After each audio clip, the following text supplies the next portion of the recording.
This is a start of a quite different unit, I think, which is maybe nice. We did two units on trig, 2 units on polynomials, so we're getting into something quite different now, and we're gonna start by doing a little bit of review of this important skill from grade 11. And we won't need it a ton today, but maybe even starting tomorrow and then definitely next week,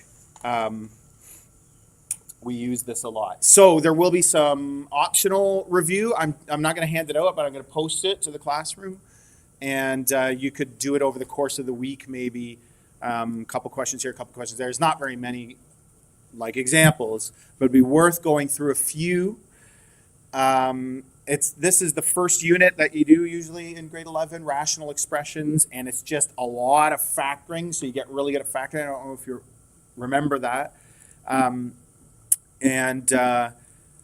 But then some of the dividing and adding, like B and C, those examples, people get confused about what to do and when to do it, that kind of thing. So it would be important. Again, we're going to use those as like one part of a bigger question. So you got to be, hopefully, an expert at the simplifying part so that we can do the rest of it. So we'll do a little bit of practice to get ready for that. So let's get into it. How do we simplify rational expressions? This first one, I would say, is very much just like a question reducing to lowest term. So it would be something like if I had 6 over 8, right? And how could I reduce that? It's an easy question. Yeah, what did you do to make it 3 over 4?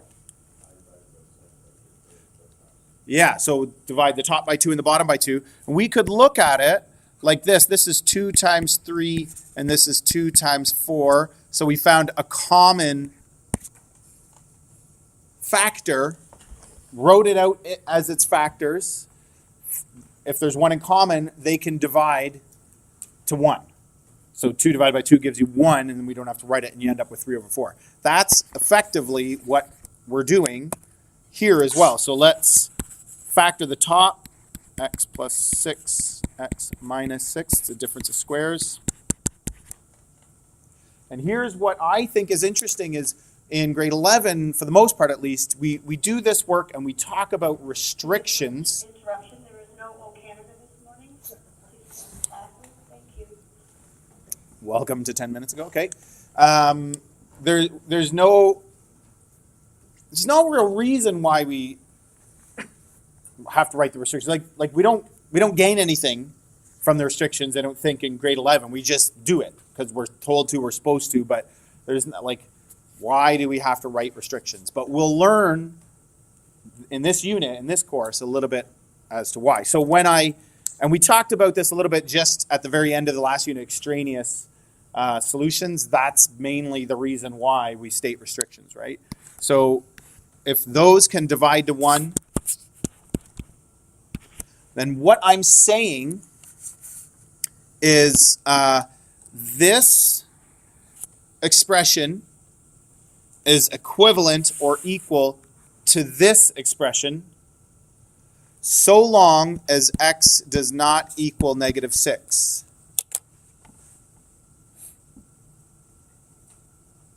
As long as x doesn't equal negative 6, those expressions are the same.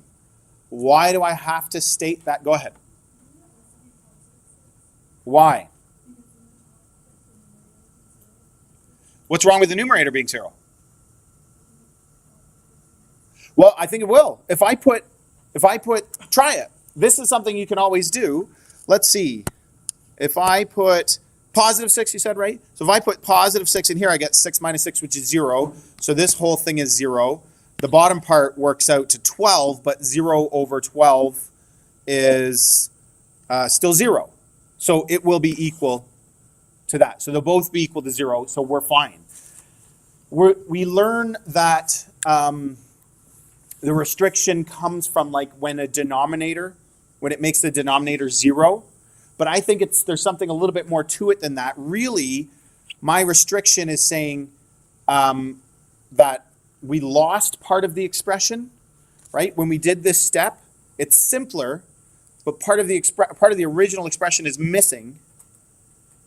And so we state this exception where it's like a reminder of what it used to be like. So as long as x doesn't equal -6, those two expressions will be the same. But at -6, something different happens. They're not the same expressions, right? So that's what a restriction really is. But as a habit, we typically do just write out anything that's going to make a denominator 0. So anything in the factors of the denominator that's going to make it 0, those are restrictions to be safe that we can go with. All right, let's move on. That was an easy one. My version here didn't print properly, so there we go. That looks right. How do we divide these?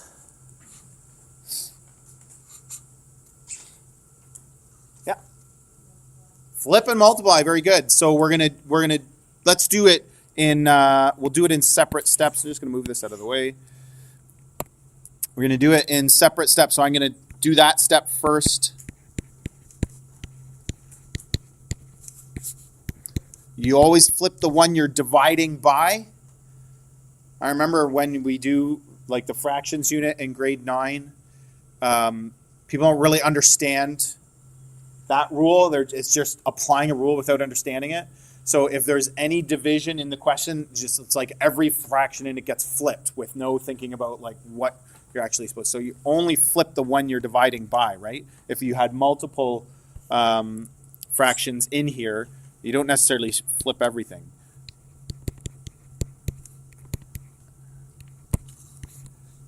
And at this point, it's easiest to factor here. So let's go ahead and do that. Go ahead and factor.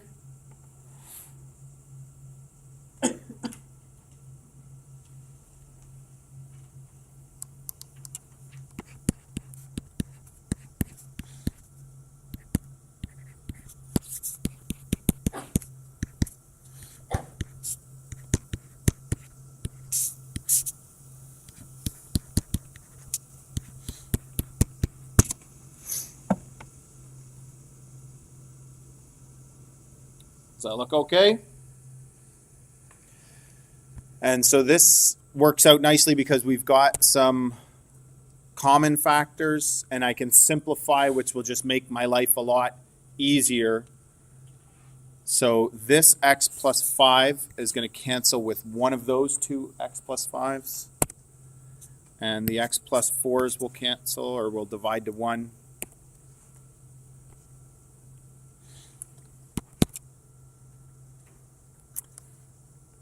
And I'm left with x minus 7 times x plus 5 over x minus 2. So this is where it starts to get a little bit more complicated. Do we have to expand? I would say there's no reason to. If we were using this to do something else, we might. For the most part, in this course, if we're solving equations or something like that, this is the form we want it in anyway. But there are times where you factor and you simplify and then you do have to expand, like that does happen. But it's all about what you're doing with it. There's no rule that you have to at this step or this step. It's what are you trying to accomplish? But in this case, we're done. We haven't stated our restrictions, but otherwise we're done. We've multiplied and simplified it as much as we can. So expanding it doesn't do us any good. So I'm going to add in my restrictions. So here's kind of where I was talking about, and I would say don't get too, don't overthink the restrictions. Like I said, there's a copy of the note here if you want it on the desk. Like I said, there's sort of a deeper understanding to the purpose of the restrictions, I think, but there's a simple way of doing it. So don't overthink it. The simple way is just anything that makes a 0 in a denominator. So that would be x cannot equal -5, -4, and 2, right?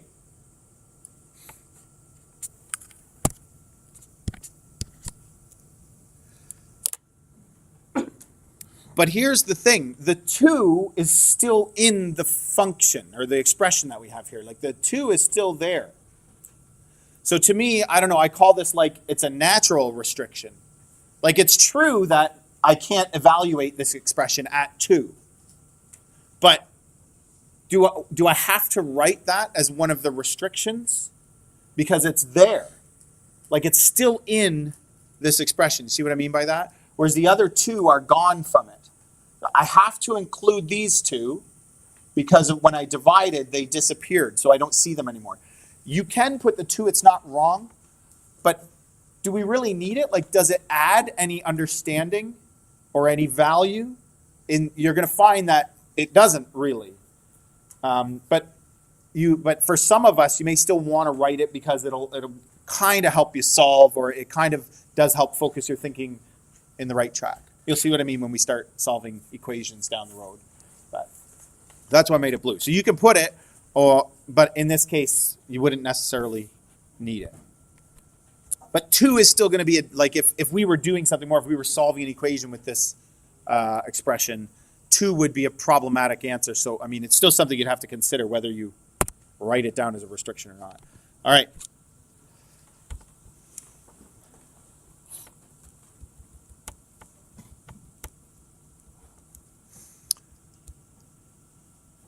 How do we add fractions? So I'm not going to go over a big example. We did adding fractions in trigonometry. We've already done a little bit of adding fractions, thinking about common denominators. When you multiply fractions, you can just multiply. But when you add fractions, you need a common denominator. Okay, so that's what we're looking for. A common denominator with trinomials like that is going to be a lot harder. So we're going to factor first because it might save us some work. And in general, it does just make it easier.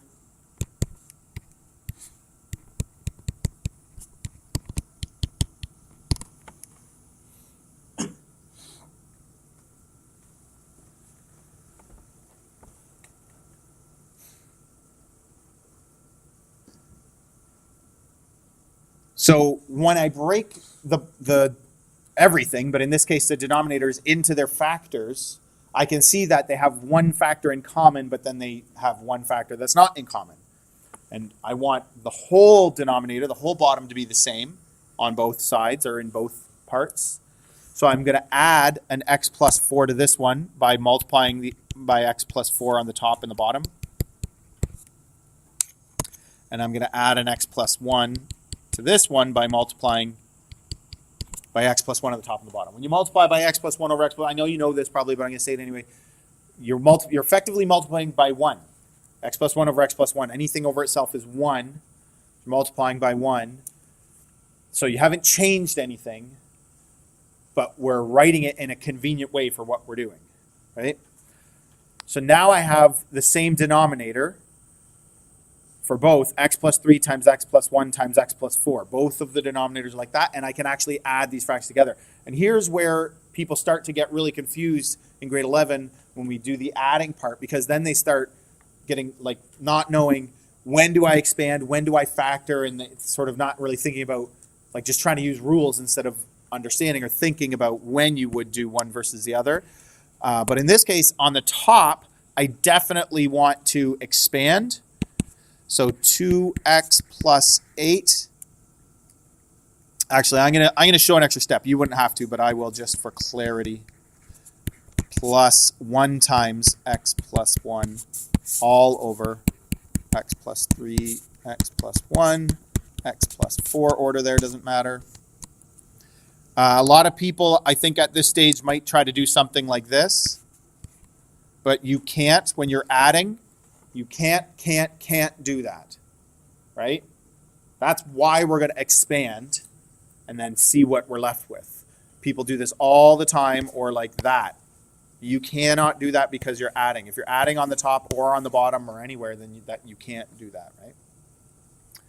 All right, so now I get 2x plus 8 plus x plus 1. Do I want to expand the bottom? No, definitely not, because I'm going to see if this is going to simplify. I want it to be factors. There's no reason to expand the bottom. I'm not going to gain anything out of it. So I get 3x plus 9.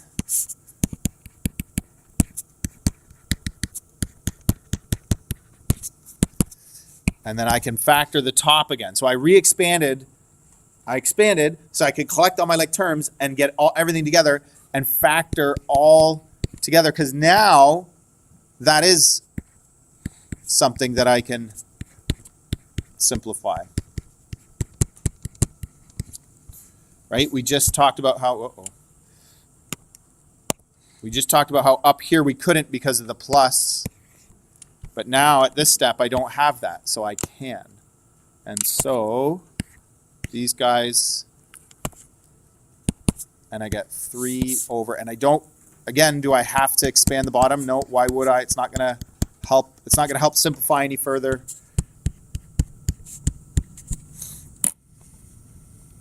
We're done. And because the x plus 3 factor divided out, that's the restriction that I wrote in.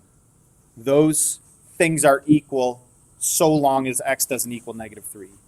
If x equaled -1, I mean, the original function won't evaluate and this one won't evaluate. Like, neither of them will. So does that mean they're equal? That's kind of a complicated topic that we don't have to worry about. But regardless, those restrictions are still there. So we don't really need to write those. But you could. Like I said, you could. Everybody okay with that? That's just a review of grade 11. Nothing new there. But that's a pretty big skill from grade 11. Lots of factoring. And like I said, it is going to be important a little bit over the next few days, but more and more later on.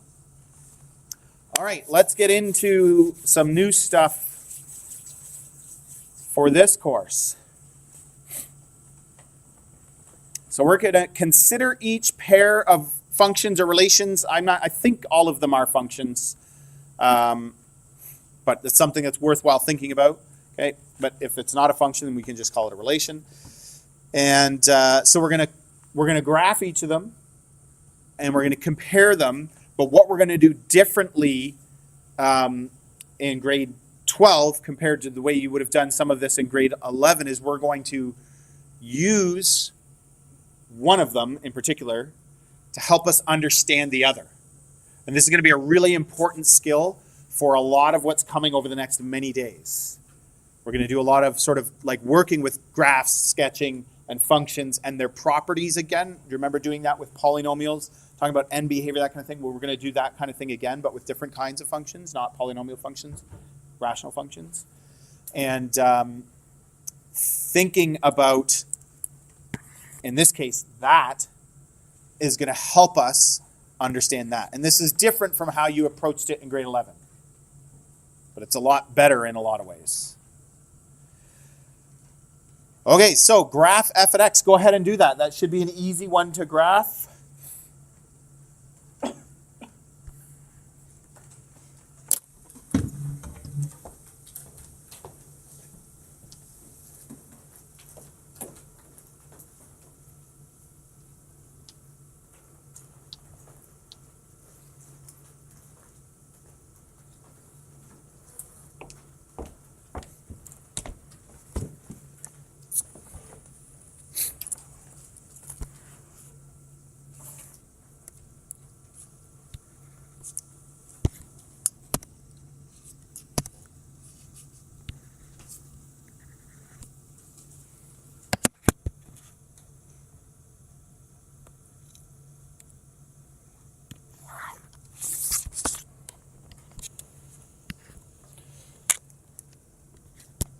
And label.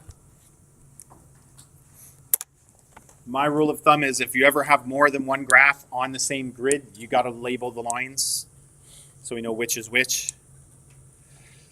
And actually, before we move on, I want you to do something. Do you have like a scrap piece of paper available? I think it's better to do it on scrap piece of paper instead of on this sheet. So try to find even just a little Post-it note, something small. You don't need anything big. grab that. We're going to do a little side activity. I meant to do this earlier. I forgot. Just remembered.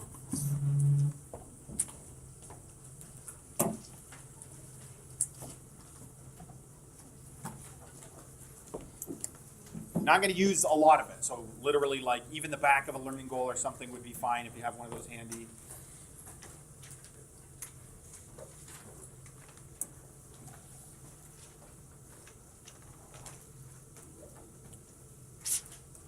Everybody ready? I want you to write down 3 random numbers. So pick a number. Write it down, forget about it. Pick a totally different random number. How about just positive numbers for now? Okay, no negatives.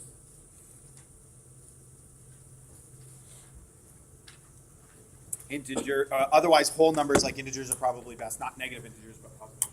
Okay, does everybody have 3 numbers written down? That was easy, right? That was easy so far. Now I want you to take those 3 numbers and I want you to write them in order from smallest to biggest. So you should have smallest, and then the middle one, and then the big one. Maybe you already did them in that order. I don't know. Everybody got that done? It's easy enough. Now I want you to write, just with those 3 numbers, put a 1 over on top of each of the 3.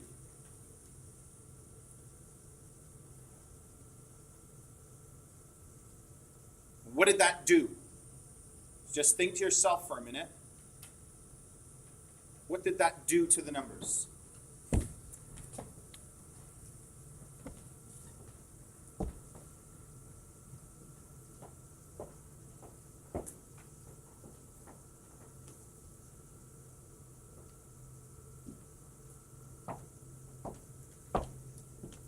Okay, what do you think? What did it do? So it changed the order from biggest to smallest. That's pretty straightforward, pretty simple. There's some really important thinking there, though, for like what we're going to do over the next little while, because we're talking about reciprocals today, and then we're not always doing reciprocals. In grade 11, you just do the reciprocal graph, and you talk about it in terms of transformations, which is not what we're doing. We're not doing transformations. We are graphing, but in it, like I said, in a different way. And we're moving on from just today. We're doing reciprocal, but we're moving on from that starting tomorrow. That being said, that thinking of taking a number and taking its reciprocal, what do you do to it? So can you use that little activity to build a rule in your head about the relationship between a number and its reciprocal? Like, can you do that? What would that rule be?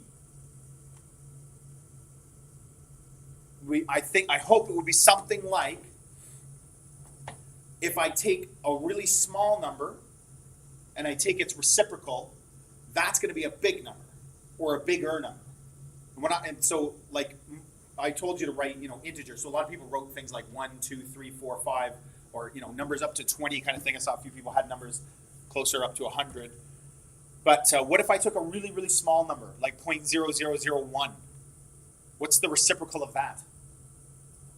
What's 1 over 0.00001? Don't worry about counting the zeros. Yeah, like 1,000 or 10,000 or however many zeros. But it's a big number, right? If you take a small number, you take its reciprocal, it gets to be a big number. If I take a big number, like 1,000,000, and I take its reciprocal, it's going to be really, really, really, really, really small. You took, some of you wrote things like, somebody wrote 17. 17 is a big enough number, depending on what the heck you're talking about. But 1 over 17, that's already pretty small. That's like a pretty small decimal. 1 divided by 17, that's going to be pretty small. You know what I mean? Like if I tried to graph that, that would be really close to the x-axis, right? Like if it was a y value, that was 1 over 17. So really keep that in mind. That's a lot of what we're doing today, and a lot of the understanding of functions and the things we're going to do today and tomorrow and the next day has to do with that idea of the reciprocal of like a number of functions, but of just a number. Using that thinking will be really helpful. Okay, so that being said, let's do this. How can I use this graph of f at x to understand something about g at x, which is the reciprocal. That's what we just did. Well, we just talked about how taking something really, really small and taking the reciprocal gives you something really, really big. And taking something that's big and taking the reciprocal gives you something really small. So where is this graph big? This graph is fairly big up here and going that direction, obviously. So any part of this graph here, when I take its reciprocal, it's going to get really small. So it's going to be down here somewhere. I'm just going to scribble for a minute. Just watch. Okay? Does that make sense? And so, like, what's the reciprocal of 3? It's a third, so way down here still. And a half. Sorry, of 2 is a half, so we're still way down here. And this is a really important point. This is always really useful. What is the reciprocal of 1? 1. So the graphs will cross each other at 1, right? And then right around here, I don't know if you can see my little pointer, but right around here, it's at a half.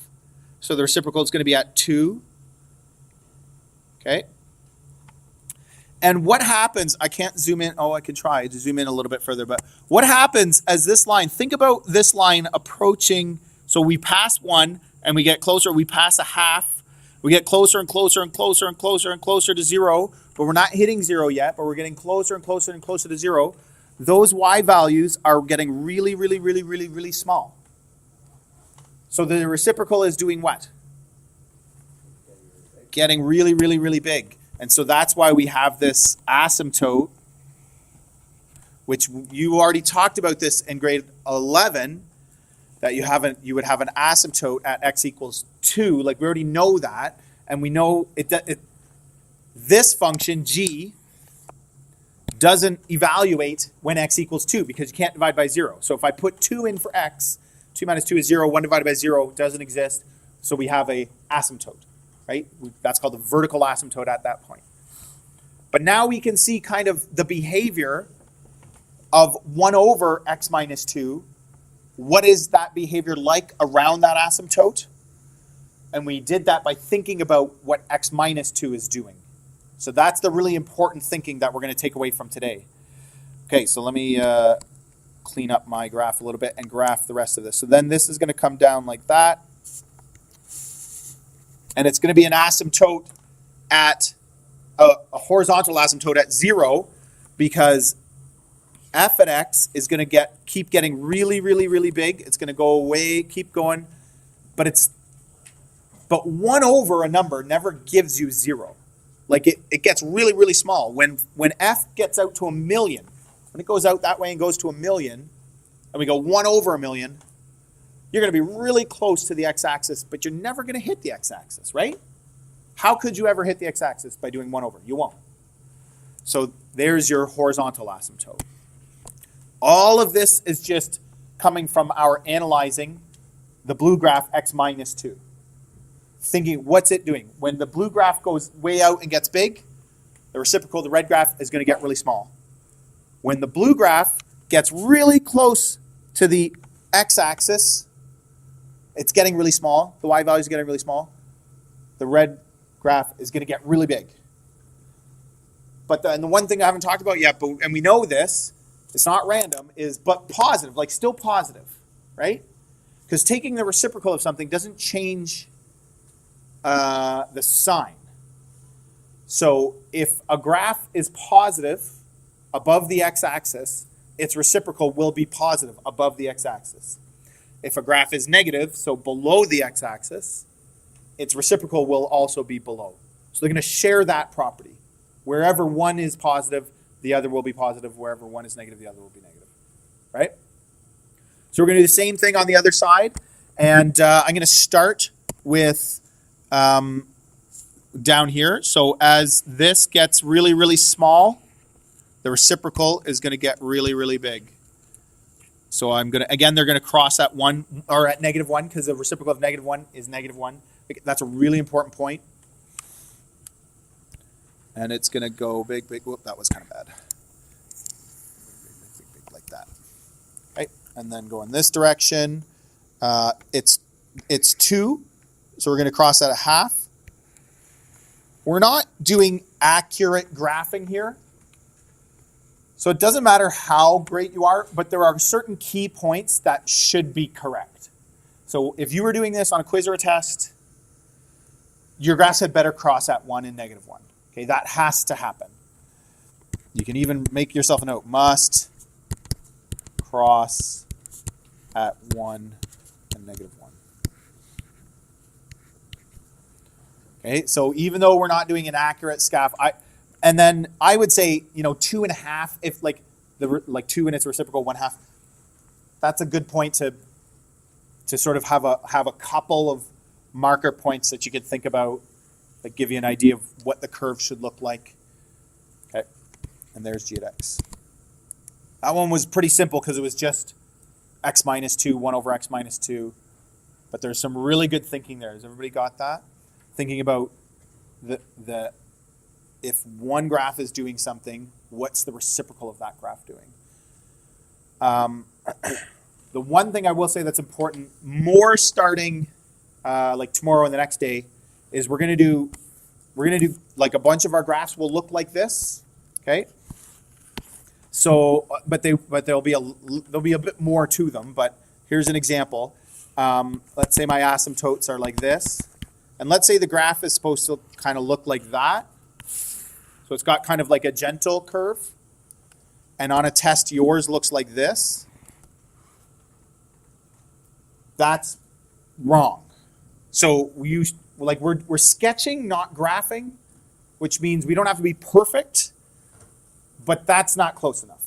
You got to have, what I'm saying is you got to have some idea of what the curve looks like, and having a couple of key points that you can sort of go, okay, well, I know it's going to go through here and it's going to go through here, and that gives me an idea of whether it's really tight like that green one or if it's wider like the blue one. Does that make sense? It will make sense along the way. Just in terms of expectations for tests, that kind of thing. Okay, let's move on to the back. Let's get moving here and do something a bit more interesting.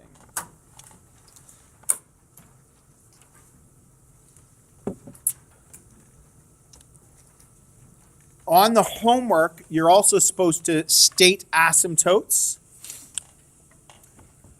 domain range, intervals of increase, decrease, and where the graph is positive or negative. So intervals where it's positive and intervals where it's negative, which we've done that before in a previous unit, but we'll do that again. So I'll make sure I do it for at least one so we know what that looks like. But I don't think we have to do it for all of them. Maybe we'll do it for this next one. Okay, so we're going to start by graphing x squared minus 4. So something that's really important is, and we've done a little bit of this along the way, but not a ton, but like anything you've been responsible for graphing in the past, grade 9, grade 10, grade 11, you still have to know how to graph. I'm not necessarily going to do every type of graph with you before it could come up somewhere.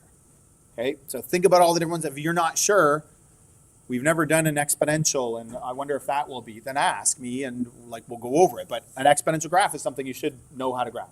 Okay, so we've done a little bit of graphing parabolas. Hopefully you know how to do it, but I don't want you to be surprised that, I don't know, some other kind of graph. Absolute value, we're going to do one today as well, but something else. Or a square root. I've sketched a few, but we haven't really graphed them.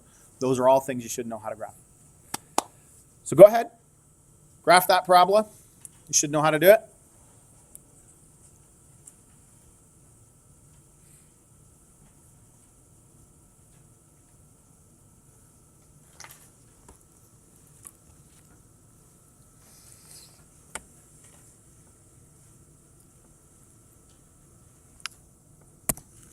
I can think of 2 ways you might go about this. And all this stuff, we finished up 2 really important units on polynomials. And if you made connections in the bigger picture, those 2 units really make a lot of sense. Like all the stuff we did all goes together.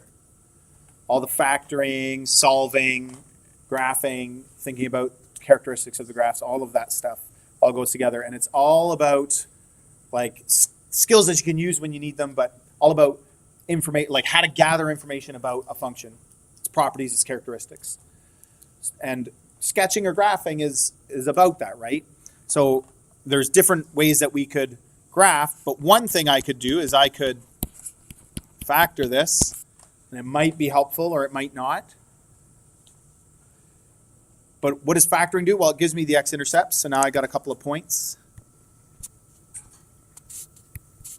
But I also had the y-intercept, and it was in transformation form, right? X squared minus 4 is just a shift down 4, but otherwise, so if I just use the regular parabola points, I would have had my x-intercepts anyway. From here, I'm going to go up to there and there. So I've got some points. Smooth curve through the points. And again, I'm going to label it. There's f of x.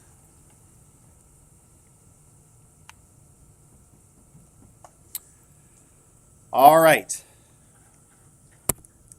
So I know there's going to be asymptotes at the intercepts of this graph. One over this graph, one over the blue graph, the reciprocal of that parabola. See, this is new. This is not something you've done. You've never graphed 1 over x squared minus 4, right? But again, we're not graphing with transformations. This is not like grade 11. We're using this graph we have in front of us, and how will it help us think about the characteristics of its reciprocal? So when this graph is 0 at the x-intercepts, we'll have asymptotes. So I can put those in.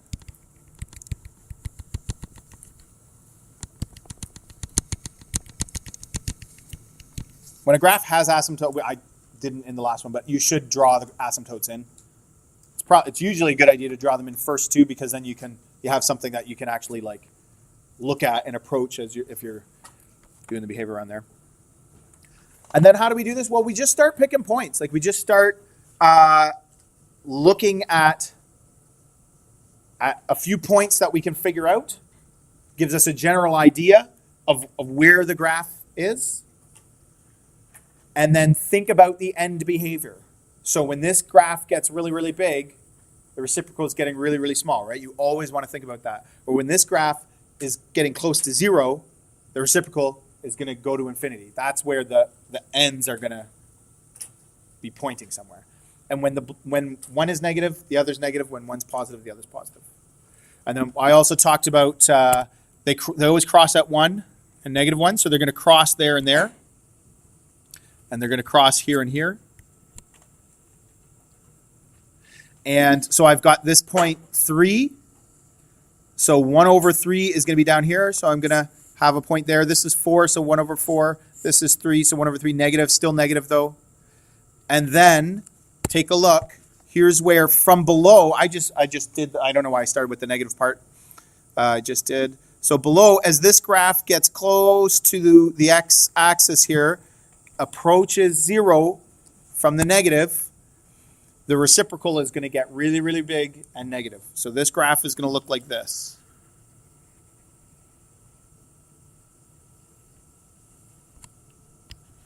Does that make sense?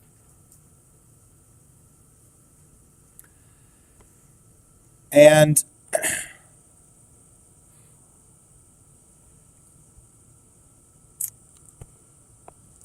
again, from this side, as I get close to 0 here, the reciprocal is going to get really big. So it's going to go up like that. And it's going to come down and cross. And then like right here, I've got 5. So the reciprocal is, whoops, that wasn't very smooth. It's going to get really, whoops, wasn't very good either. Here we go. And then same on the other side.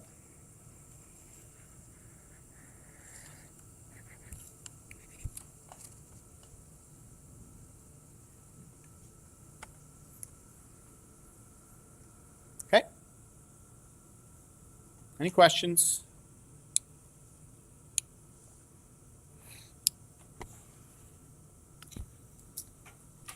All right, so let's list some of the properties. So vertical asymptotes. We're going to do a lot of work with asymptotes, so we're going to get used to talking about them. And that's how we just VA is vertical asymptote. So where are the vertical asymptotes? They're at x equals -2 and x equals 2. Horizontal asymptote at y equals 0. The domain, all of this is for the reciprocal function. This is all just for g at x, and your homework does that as well.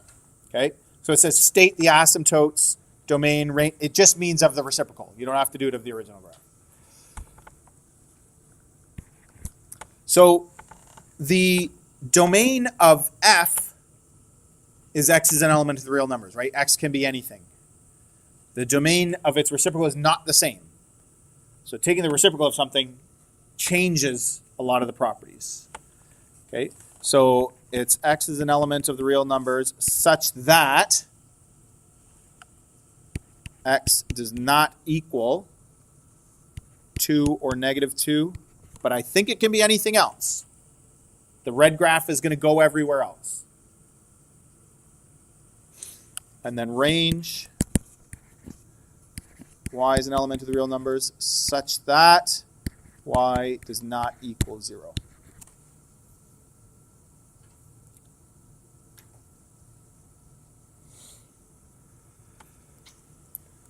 Interval of increase.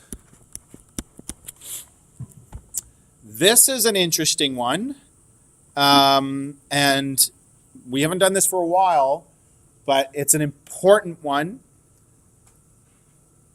It's big for calculus if you're taking calculus. And it's a simple idea, but people get it wrong because when you're looking at the graph, there's an easy mistake to make. So remember what it means is from left to right. So as you're traveling along the graph, just think, like, take your hand and bring it across the graph from left to right always. Are the y's getting bigger or are they getting smaller? So in the beginning, it looks to me like they're getting bigger, right? They're getting bigger, bigger, bigger, bigger, bigger from infinity to -2. At -2, it doesn't exist, so we don't include that point. And then what happens here? At -2, it actually warps and gets smaller, but that's not an interval of decrease. That's just the graph doesn't exist there. But what's happening here? It's still getting bigger. And it gets bigger until 0, and then it starts getting smaller to 2, and then after 2, it's continuing to get smaller. So how would we write that? We would say there's an interval of increase when x is less than -2, and between -2, sorry, not less than or equal to, that was wrong, less than x less than 0. And then decrease from 0 to 2 and after 2. Does that make sense? And then similarly, where is the graph positive? It's positive when x is less than -2 and when x is greater than +2. And when is it negative? And notice how all of those are talking about x. Like positive and negative is a property of y. If y is positive or negative, that's what we're asking. But our answers are always written in terms of x. Always, always. So that's a mistake some people make.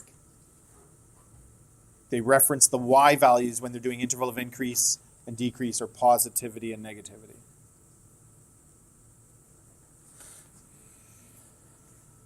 Any questions?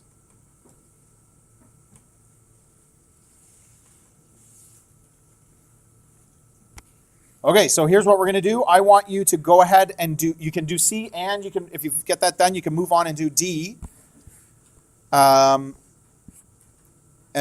we have 10 minutes, so we're just going to do as much of the next 2 examples as we can, but it's all the same stuff. Everything else is the same from here on in, where you graph the function, and then you use that function to graph its reciprocal, thinking about those important points. Reciprocal of 1, reciprocal of -1, really big numbers really close to 0, so really small numbers, that kind of thing. Okay, so go ahead. That first one is already a little bit different, right? It's a quadratic. How would you graph? There's a couple of ways that you could do it. So whatever way you think,